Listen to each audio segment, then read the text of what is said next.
আমার আম্মুটা আমার জন্য আজকে আলু রান্না করতেছে। এই আলুটা পড়ে গেল, ওর মা তুলে দিয়েছে। এবার চামচ দিয়ে নাড়বে, না ঢেকে দিবে। এবার ঢেকে দিয়েছে। হ্যাঁ, সে অনেক খুশি হয়েছে।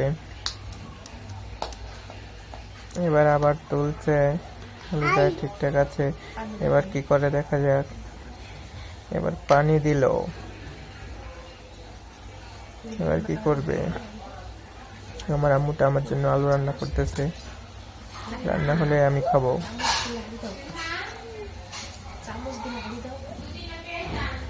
আবারও পানি দিল, এবার চামচ দিয়ে নেড়ে দেবে। না, তো আবারও পানি।